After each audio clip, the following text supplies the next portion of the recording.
हमारा हृदय जब तक भगवत प्राप्ति के लिए विकल नहीं हो जाता तब तक वास्तविक कृपा का अनुभव नहीं होता।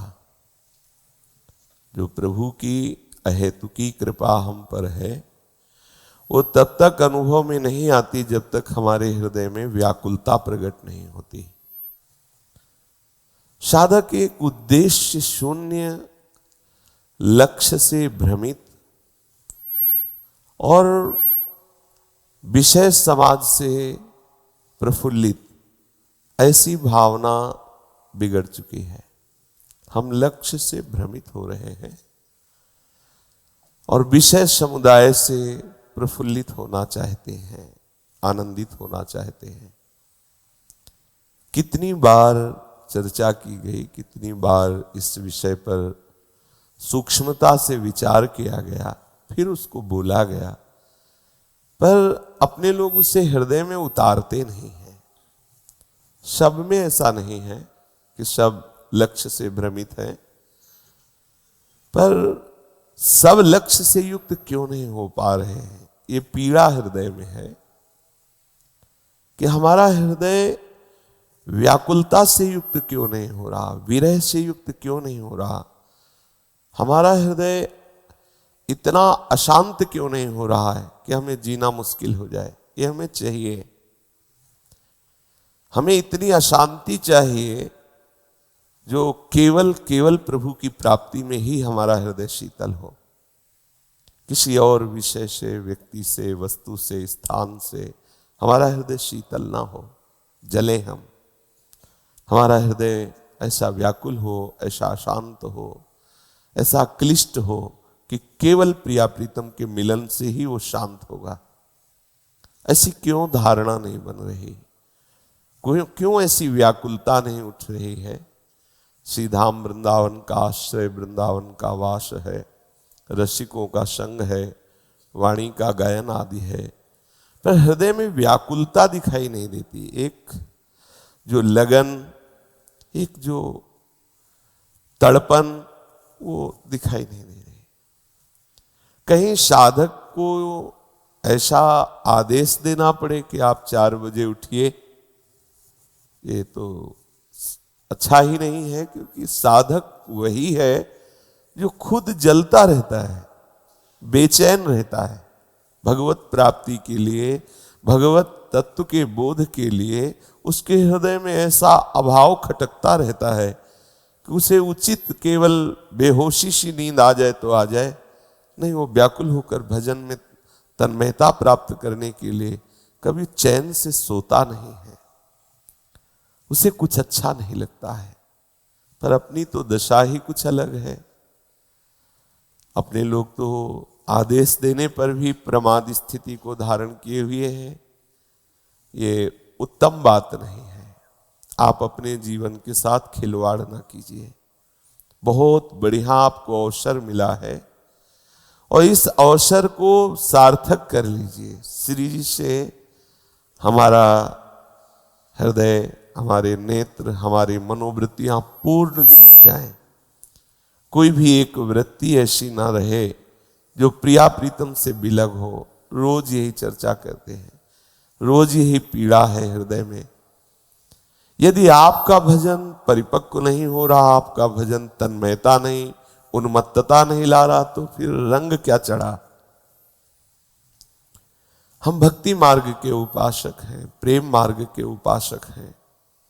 हमारे हृदय में कुछ तो व्याकुलता होनी चाहिए। वो व्याकुलता मुखारविंद में झलकती है।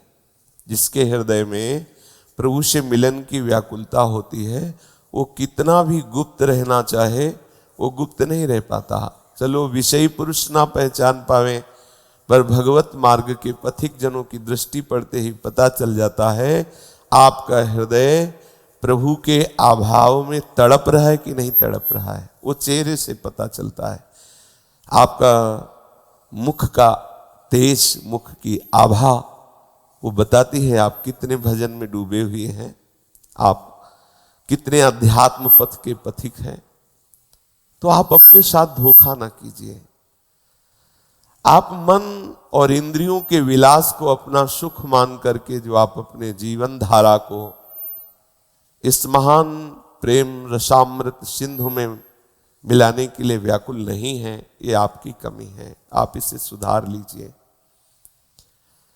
हमने महापुरुषों से सुना है और जीवन में अनुभव भी किया है, प्रातःकालीन जो भजन होता है वो बहुत रामबाण औषधि है। बार बार इसलिए कह रहे हैं कि आप बैठा लिए इस बात को।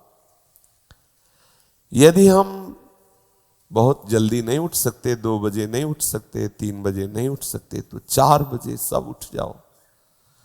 जो बेचारे रात्रि में सर्विस करते हैं आदि आदि, तो प्रणाम है, भगवान कृपा करें उनका भी भजन बने। पर अपने लोगों को जिनको केवल भजन के लिए अवसर दे दिया प्रभु ने, कोई जिम्मेवारी नहीं, एकमात्र केवल भजन, तो आप तो ब्रह्म मुहूर्त में उठ जाएं। आप ब्रह्म मुहूर्त में उठ करके श्री श्यामा श्याम के अनुराग रस में डूबने के लिए व्याकुल होकर भजन करें। नींद कैसे आ जाती है? नींद यही समझ में नहीं आता कि साधक भजन में बैठता है तो उसे नींद आ जाती। कैसे आ जाती है? कैसे आ जाती है? सोचो, हमारे प्रीतम हमसे मिले नहीं, हमें नींद सतावे, हमें आलस्य सतावे। आश्चर्य है, कैसे साधना हो रही, कैसी उपासना हो रही। बोले हमें नींद आ जाती है, हम सो जाते। कैसे नींद आ गई? अरे नींद के लिए लेटो कि आ जाए तो नहीं आती है। कितने ऐसे महापुरुष हुए जिनकी जीवनी देखी पढ़ी, उनका संग किया, ऐसे भी संत मिले। कुछ क्षण के लिए देखा कि वो केवल शयन मुद्रा में आसन में बैठे हुए देखा। देखो, बिना तन्मयता के वस्तु का बोध नहीं होता। चाहे जितना प्रवचन कर लो, चाहे जितना प्रवचन सुन लो, ये वस्तु का बोध प्रवचन करने से या प्रवचन सुनने से नहीं होता, उसका मनन करके आचरण में उतारने से होता है। उपनिषद शास्त्र सब एक स्वर में कह रहे हैं, पर निराशा सी लगती है। क्या करे, क्या करे जो साधक भगवत प्राप्ति के लिए व्याकुल हो? क्या करे, क्या उपाय करे? रोज सूक्ष्मता से विचार करके उन बात को, और हमारी एक दिनचर्या बन गई सुनाना, और आपकी दिनचर्या बन गई सुनना। खत्म किया, हो गया 2 घंटे का प्रोग्राम, अब मौज मस्ती। ऐसा नहीं। जब तक प्रभु ना मिले तब तक क्या मौज मस्ती। हर समय व्याकुलता पूर्वक पुकारना। कैसे आएगा? कभी कभी बहुत हम हार जाते हैं। कैसे आएगा? क्योंकि ये बात केवल आपसे होनी है, केवल आपसे। आप यदि तन्मय नहीं होंगे, आप व्याकुल नहीं होंगे, आप अपना सहयोग नहीं करेंगे, आप अभाव पैदा नहीं करेंगे प्रभु का, तो ये सब एक खिलवाड़ मात्र होता रहेगा, बात बनेगी नहीं। आपके अंदर अभी यहीं बैठे हैं, गृहस्थ हैं, 3 बजे तक उनकी परिक्रमा हो जाती है वृंदावन की, गृहस्थ है। आप घर में देखो, जैसे मंदिर में ठाकुर विराजमान, ऐसे उनके घर में विराजमान। उनके घर में गए, देखा पूरा परिवार वैष्णव, कैसे बड़ा आनंद आया, हृदय एकदम उमग पड़ा उनको देखकर। बच्चे पत्नी सब कीर्तन परायण, भगवत कथा परायण, और पूरा घर क्या साक्षात मंदिर है, और सब भगवत मार्ग के पथिक, और सब वैसे एक गृहस्थी में रह रहे, बेटा बेटी पत्नी और स्वयं, और भजन परायण। कितना अच्छा लगा। देखो वो गृहस्थ है, 3 बजे जब हम परिक्रमा उठाए तो देखा उनकी परिक्रमा पूरी हो रही है। उनको कितनी लगन है गृहस्थ होकर, क्योंकि उनके हृदय में है ना, मैं गृहस्थ हूं, मुझे भगवत प्राप्ति कैसे होगी। वो व्याकुल है इस बात के लिए। सत्संग सुनना और नाना प्रकार से प्रभु को रिझाने की चेष्टा करना। अपने लोग क्यों नहीं कर पा रहे हैं ऐसा? किस प्रमाद बल से है? जैसे अपने कहा जाता है, ब्यास भरोसे कुंवर के सोवत पांव पसार। तो आपने केवल सोवत पांव पसार वाली बात सुनी है, लेकिन उसके आगे जो कहा जा रहा है पीछे हटकर, ब्यास भरोसे कुंवर के। आप मन के भरोसे, इंद्रियों के भरोसे, देह के भरोसे, विषय के भरोसे, व्यक्ति के भरोसे, क्या आप कुंवरी के भरोसे हैं? कुंवर के भरोसे होते तो निरंतर कुंवरी जू का स्मरण हो। ऐसी हमारी उदार स्वामिनी जो अपने जैसे अधमों का भरण पोषण करके अपने निज महल में रखा, इतना प्यार दुलार कर, हम उनको भूल जाएं? कैसा हमारा भरोसा, कैसे हम स्वामिनी के भजन करने वाले हैं, कैसे हम दासी सहचरी भाव के उपासक हैं कि अपनी स्वामिनी के स्मरण से रहित हमारा सेकंड जाए, मिनट जाए, कैसे उपासक हैं हम। इसलिए सबसे हाथ जोड़ के प्रार्थना है कि आप अपने जीवन को नष्ट मत कीजिए। कम से कम जब आज्ञा हो जाए कि आप ऐसा कीजिए, तो चाहे प्राण निकल जाए उस आज्ञा का उल्लंघन ना करें। यदि आप आज्ञा का उल्लंघन करेंगे, प्रमाद स्थिति धारण करेंगे, तो सच्ची मानो ना खिलवाड़ होता रहेगा। आज आप स्वस्थ हैं, कल ऐसी परिस्थिति आ सकती है कि आपको वृंदावन से बाहर जाना पड़े। माया है, ऐसे रोग पैदा कर दे कि अब तो बंबई में ही ठीक होगा, और आपने भरोसा लिया नहीं श्री जी का हृदय से, भजन रस में डूबे नहीं, तो आपको लगेगा कि कैसे भी हो मैं बंबई जाऊं, वहां औषधि लूं और ठीक हो जाऊं। ये हम साधारण बात नहीं कह रहे, असाधारण बात कह रहे हैं। बहुत वर्षों तक सोहनी सेवा सेवा कुंज में की, बाहरी संबंध बने रहे, बाहरी आश्रय कहीं ना कहीं बना रहा, बस एक छोटे से रोग के लिए बाहर गए और वहीं शरीर पूरा हो गया। वहीं जब सुना तो हक से हुआ कि अरे ऐसा क्या, जाना तो था ही, लाडली जी की कुंज से क्यों चले गए। देखो, जो हम कह रहे हैं उसे समझने की चेष्टा करो। एक बार इस जीवन को आप आज्ञा में उतार दीजिए, एक बार। ये जो मनमानी आचरण करने वाले हैं, इनकी तरफ मत देखिए। ये सब बेचारे जीव हैं। सेवक जी महाराज कह रहे हैं, गुरु सेवा तज करहि जे बानी, यह है अधर्म, यह है सब हानि। सेवक जी महाराज लाडली जी के अंश से प्रकट हुए महापुरुष हैं। हित जी महाराज ने लाडली को सर्वस्व मानकर दुलार किया, तो लाडली जी उनकी महिमा प्रकाशित करने के लिए सेवक जी के रूप में प्रकट हुए और हरिवंश नाम का दुलार, हरिवंश चरण आश्रय प्रकाशित किया। वो स्वयं कह रहे हैं, यदि आप रसिकाचार्यों की आज्ञा का उल्लंघन करें, गुरुदेव की आज्ञा का उल्लंघन करें, तो जो भी करेंगे यह है अधर्म, यह है सब हानि, कानि न रसिकन में रहे। तुम रसिकों की नजर में आने वाले नहीं हो, रसिकों की सभा में तुम्हारी मर्यादा नहीं रहेगी, रसिकों की सभा की योग्यता खो बैठोगे। गुरु आज्ञा, इतना विश्वास हो, इतना श्रद्धा हो गुरु के वचन में, अगर वो कह दिए कि इतना, तो फिर या तो उन्हीं की आज्ञा हम ले, पुनः अनुमति ले, नहीं तो प्राण चाहे निकल जाए, वो शब्द नहीं टूटना चाहिए, वो शब्द नहीं टूटना चाहिए। जब गुरुजन बहुत प्रसन्न होते हैं तब वो आज्ञा करते हैं, उसे आप खिलवाड़ मत समझिए। अगर कह दिया है कि आप ऐसा कीजिए, समझ लो आपके मिलन का विधान बना दिया गया, अब प्राणपन से उसको पकड़ लीजिए। आप कहीं उसमें विनय करके अनुमति मत लीजिए। जो आज्ञा हुई है वो केवल उनकी विचार से हुई है, उसमें मेरी कोई भी सलाह, कोई भी मांग, कोई भी मनमानी बात नहीं रखा। अगर हम उनको किसी भी तरह से अनुमति में ले आए तो घाटा हो जाएगा। क्या ऐसा कर ले? हाँ जी ऐसा कर लो, गए आप। वो जो सीधे आदेश उनका हुआ था उस पे कोई प्रश्न नहीं, कोई मिलावट नहीं, किसी भी तरह का कोई विनय नहीं कि आप ऐसा थोड़ा नीचे उतर कर इसको कि इतनी अनुमति दे दीजिए कि मैं ऐसा नहीं। जो आज्ञा हुई है, प्राण चाहे निकल जाए, उस आज्ञा का हम पालन करेंगे। प्रार्थना है एक बार जीवन आप ऐसा कर लीजिए। मनमानी आचरण से कुछ हाथ नहीं लगना है। ये सब करके बहुत सुलझ करके आपको हृदय की बात दे रहे हैं। कोई ऐसा नहीं कि हम ऐसे बोलते चले जा रहे हो। जीवन जिए हैं, उसी जीवन जीने पर जो अनुभव हुआ है वो हम आपको बता रहे हैं। हमें लगता है कि हम बहुत तपस्या कर लेंगे, बहुत वैराग्य से रह लेंगे और वस्तु का बोध हो जाएगा। नहीं होने वाला, क्योंकि हम कर लेंगे, हम किया है, हम करेंगे, यही फांसे हुए हैं। यही आपको उस तत्व का बोध नहीं होने देगा। ना पाई है बिन स्वामी यह केली, विपिन बसत वैराग्य जुत ज्यो लरिकाई खेल। श्री बिहारिंद्र देव जी की बाणी में, बिना स्वामी जी की कृपा के यदि आप उनके आश्रय को छोड़ दें, स्वामी का तात्पर्य अपने गुरु से भी है, अपने आचार्य से भी है, स्वामी हरिदास जी से भी, जो हमारे स्वामी हैं, उनके आदेश से हम अपने जीवन को उस महारस केल में पहुंचा सकते हैं।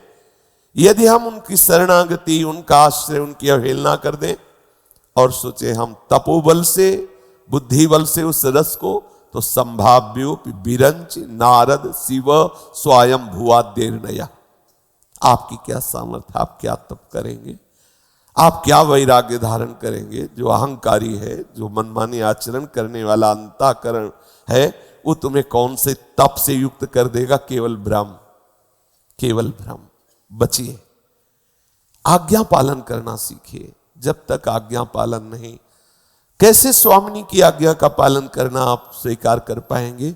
जब स्वामिनी की ही कृपा वपु रसिकों की आज्ञा पालन करने में आप हिचकते, आप उस आज्ञा का पालन नहीं कर पाते, तो कैसे आपके कर्म संस्कार नष्ट होंगे, कैसे आपका कर्म बंधन छिन्न भिन्न होगा, कैसे आपके हृदय में अज्ञान तिमिर का नाश होकर तत्वबोध होगा, कैसे भगवत प्रेम प्रकाशित होगा।